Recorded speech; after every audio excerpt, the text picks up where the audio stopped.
distinguished guests, the President of the United States, accompanied by Corey Dowd.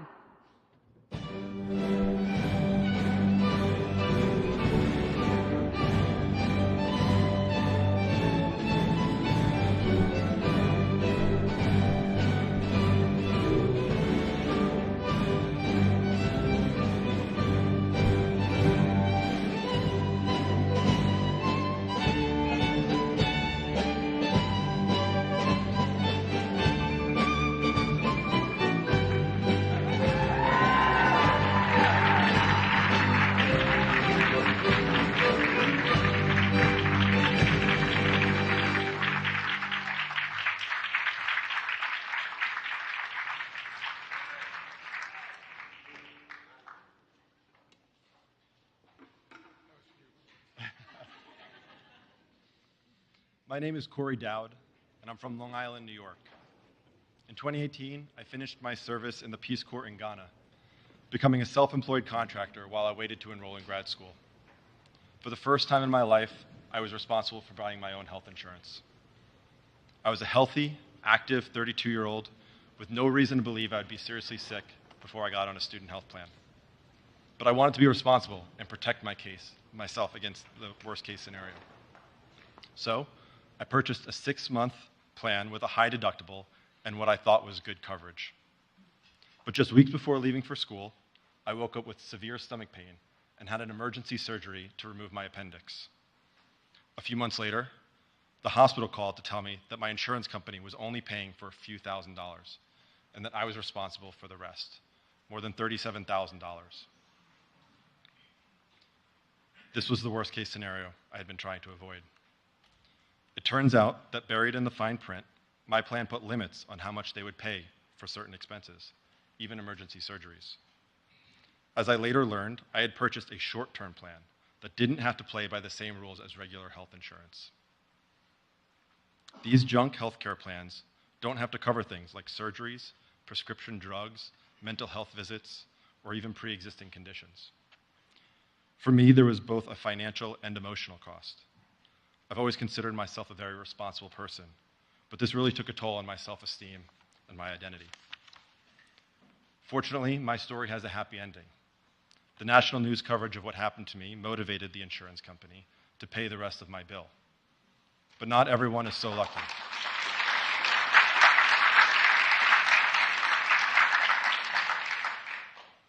That's why I'm proud that we have a president who has made affordable health care a priority, and that is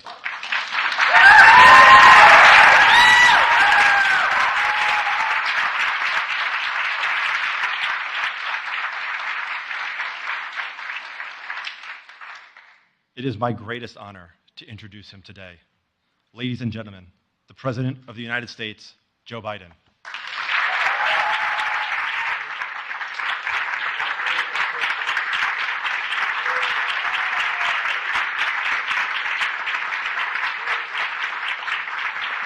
Thank you, thank you, thank you. Please, have a seat. You know, Corey, what you've exposed is something that I think we don't pay enough attention to in government. And it's not necessarily about health care, it's just about being played for a sucker. When I started to deal with junk fees relating to airline costs, ticket seats, baggage, and the like, I think even some of the folks working with me thought it's not that big a deal. But, you know, in America, it sounds corny, but fairness is something we kind of expect. And I don't know anybody who likes being viewed as having been played for a sucker, taken advantage of. People are ready to meet their responsibilities. But I think this is a big deal. It's a big deal, and I have to thank my staff, and I mean that sincerely, for focusing on the healthcare piece. I didn't know some of this. I thought I knew a hell of a lot about healthcare. You know, I've been a significant... Sorry. I've been a significant consumer, and my family has as well. But look, Corey, your story, it turns out, is a very familiar one to too many Americans. You try to do the right thing, only get ripped off instead. And too many nights, too many Americans lie in bed, staring at the ceiling, worrying what will happen if their spouse gets seriously ill. What will happen if something else happens to them? Do they have enough insurance? Will they have to, how are they going to pay their medical bills? Will they have to sell their home? If you can know point of personal privilege, we used to say in the Senate, I was telling my staff that I was raised, it was a middle-class family. We weren't poor. We lived in a 3-bedroom house with 4 kids and a grandpop, split-level home, and the boys, quote-unquote, now the princess, my sister, had her own bedroom, as she should have. But the 3 boys, there were 2 sets of bunks in the other room. And there was a closet that ran as you walked up the stairs, walked straight down the hall. You went into, quote, the boys' room, the 3 of us. And on the left, there was a closet in that whole wall. My parents' bed, headboard, was against that, where that closet was. And every once in a while, rarely, you could hear sort of a restlessness going on, and one morning I get up and I said, what's wrong with Dad? He said he just got word that his company said they're no longer going to pay for health insurance. Don't know what they're going to do. Well, for all of you out there and there's so many people who still are in that circumstance, and we'll talk about being deprived of your dignity, not being able to take care of your family if you don't have health insurance is I think, one of the most consequential things that can happen to a person. And so, for all of you out there, I just want you to know, I get it, we get it. We have your back, and we're never going to stop fighting for you, and I promise you that. Since I've been in office, we've been carrying out my economic vision.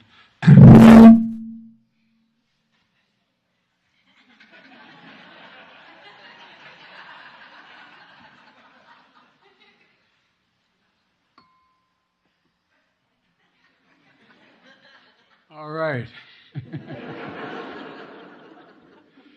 I carried out my economic vision to move from trickle-down economics to what everyone on Wall Street Journal, from the Wall Street Journal, Financial Times, is calling Bidenomics. It's about growing the economy from the middle out and the bottom up, and because when that happens, the folks in the bottom have a shot. They get a chance to raise up, and the wealthy still do very well. It's not to hurt anyone at all.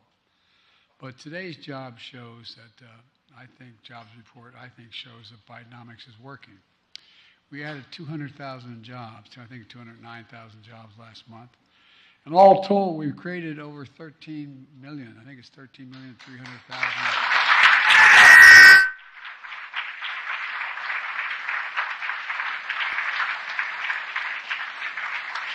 In 2.5 years, that's more than any president ever created in a 4-year term.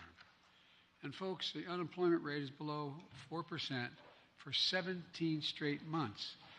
Not since 1960 has that occurred. Inflation continues to fall. It's less than half of what it was a year ago. And the rate of Americans without health insurance is at an all-time low. Premiums are covered.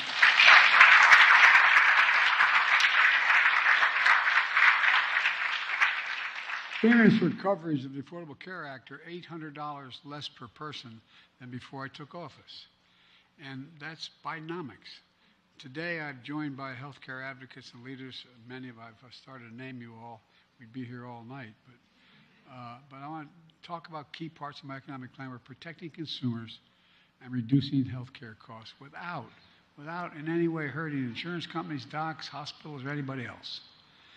My State of the Union address, I outlined our fight to end junk fees and hidden charges for companies who sneak into your bills things that you don't think you're going to pay for. Each year, those junk fees cost hundreds of dollars a month for tens of billions of dollars, weighing on down family budgets and making it harder for people to pay their bills. Junk fees may not matter to the very wealthy, and it's not the wealthy's fault, by the way, but they matter to working folks in homes like the ones I grew up in. Over the past few months, my administration has cracked down on junk fees across different industries: banking, hotels, concerts, tickets, airlines, cable, internet, and the internet. And today I'm pleased to announce that we're making some progress in healthcare. First, my administration is cracking down on junk fees for health insurance plans that are like the ones that are inexpensive but too often stick consumers with hidden fees. As Corey just talked about, junk fee plans are short-term health insurances that are supposed to provide a few months of temporary coverage for people who are moving from one plan to another. But the prior administration before me decided to let insurance companies make more money by selling junk plans that are up to 3 years long. Americans thought they were buying temporary insurance that would provide real coverage in those plans. Instead, many have been saddled with thousands of dollars in medical bills these junk fees don't cover. And I think it's outrageous. There are two main ways junk fees stick you with the high bills. The one way you just heard from Corey. He needed emergency surgery to get an appendix removed, but hidden in the fine print, his plan said it would only cover a fraction of the $37,000 the hospital bill was, even though he was paying his insurance premiums every month. Another predatory way of getting around protection Barack and I fought so hard in the Affordable Care Act to accomplish, protecting millions of people with pre-existing conditions like cancer and heart disease. That was a way to get around that. Just imagine if you had a heart attack and you expect your insurance company to pay for it, or you're diagnosed with a cancer and you expect your insurance company to pay for it. But they dig into your medical records, discover you had asthma as a kid, claim you had a heart attack as a pre-existing condition, and then refuse to pay. Folks, that's not health insurance. That's a scam. That's a scam. It has to end. And folks,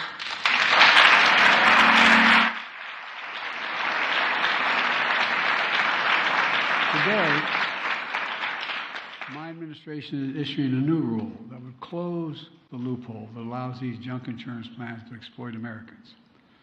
Under our rule, short-term plans would have to be short-term. That means 4 months or less, not 3 years. Insurance companies would also be required to provide a clear disclaimer up front about what's covered and what is not covered instead of burying it in fine print. Second, we're cracking down on surprise medical bills, which I thought we had made some progress on. You've already heard stories about people who choose a hospital that's in their insurance network, and they get a surprise bill for thousands of dollars because the hospital assigned them an anesthesiologist who wasn't in their network, without them knowing that. In January 2022, we ended surprise medical billing, so hospitals that are in-network can't send you a surprise bill for an out-of-network doctor that you did not choose or even know he was consulted. And over the past 18 months, we've protected 1 million Americans every single month from these surprise bills. But these are bills that cost people hundreds of thousands of dollars. But get this, some health care providers are trying to get around the rule by putting in place the rule we put in place to prevent this surprise billings.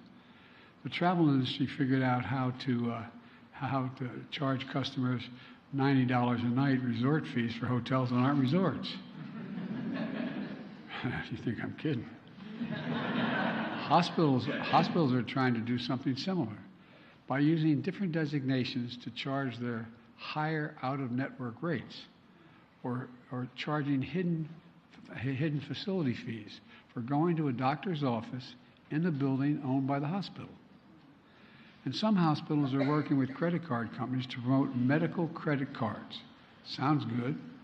Consumers can use these cards to borrow money to pay for the procedures and get charged in the hospital, but they get charged higher interest rates as a result of that.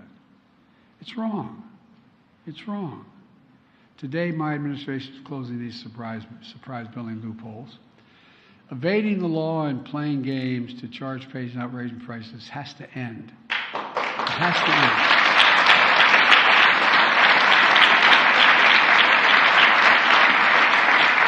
Folks, We're putting a stop to insurance companies gaming the networks and making them reveal any hidden facility fees. They got to reveal them. And for the first time in history, the Consumer Financial Protection Bureau and the Department of Health and Human Services and the Department of Treasury are teaming up to investigate whether health care providers promoting medical credit cards are violating federal law. Third,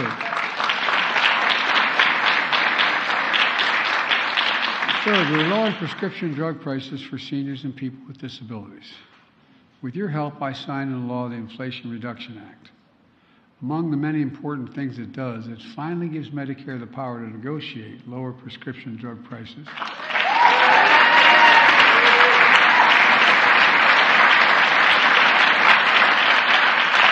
Like the Department of Veterans Affairs does now. We've been trying to get this done for decades. I don't know how many times I made this speech on the floor of the United States Senate. Along with many others, but now. And this time we finally beat Big Pharma. Seniors on Medicare who are paying as much as $400 a month for insulin are now paying $35 a month. And I might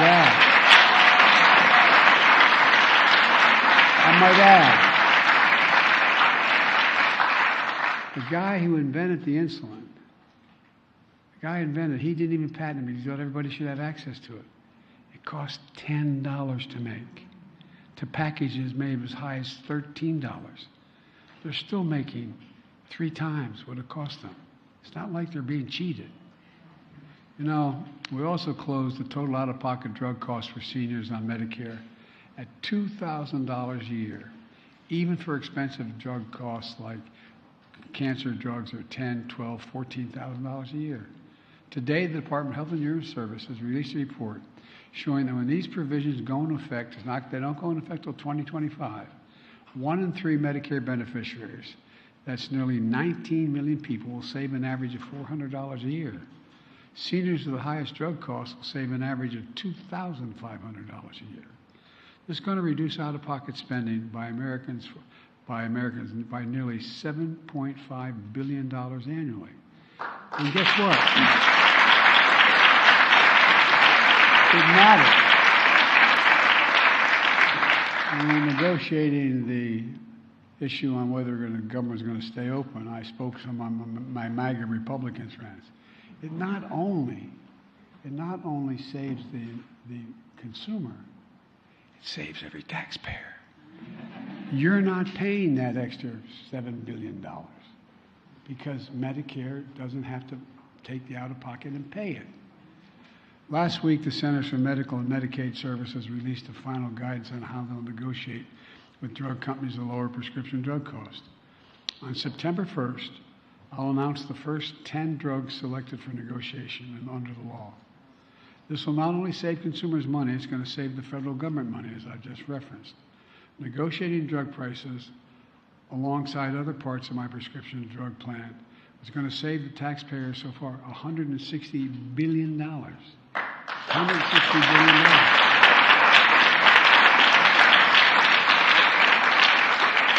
It lowers drug costs and prescription drugs, and it lowers the deficit.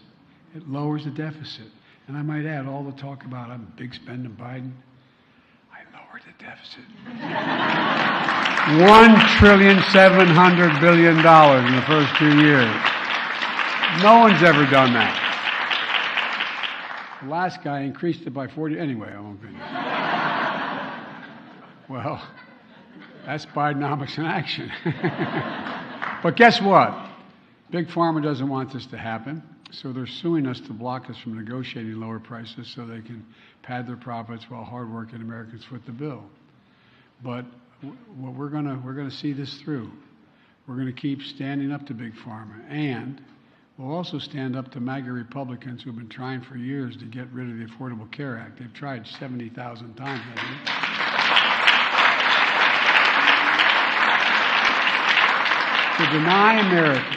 To deny Americans access to the Affordable Health Care Act. On my watch, health care is not a privilege in this country, it should be a right. And folks, let me close with this. When I ran for president, I promised I would not continue the trickle-down economics of the past. Because here's the simple truth. Trickle-down economics represented the moment we walked away from how this country was built in the first place. Bidenomics is just the other way around.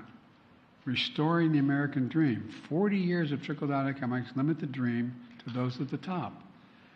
I believe that every American willing to work hard should be able to get a good job, afford good health care, no matter where they live, in every part of the country, if they're willing to work. That's the American dream. That's Bidenomics. And that's why I can honestly say I know I don't look like it, but I've been around a while. But all kidding aside, I've never been more optimistic about America's future than I am today. I really mean that. I genuinely mean that. We just have to remember who in God's name we are. We're the United States of America. There's nothing beyond our capacity if we work together. There's not a single major problem we decided to solve as a country together that we've not succeeded in doing. Not a single one. And so why are we stopping now? There's so much opportunity. And because of all of you and the minds and the courage that you all represent in this room, I really mean it, there's no reason why we can't continue this. And by the way, we're going to be fair. The suppliers, the drug dealers, are still going to do very well. Everybody's going to just do fine. I'm just tired of seeing Americans ripped off. God bless you all.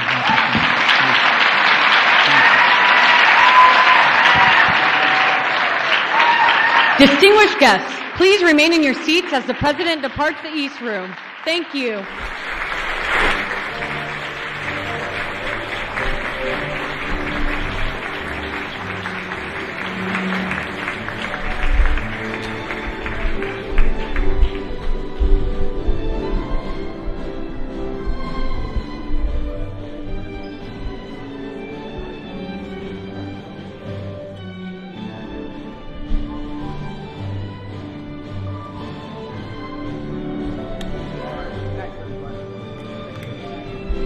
Any update on the cocaine? Mr. President, I cluster munitions. Why now? We've run out of ammunition.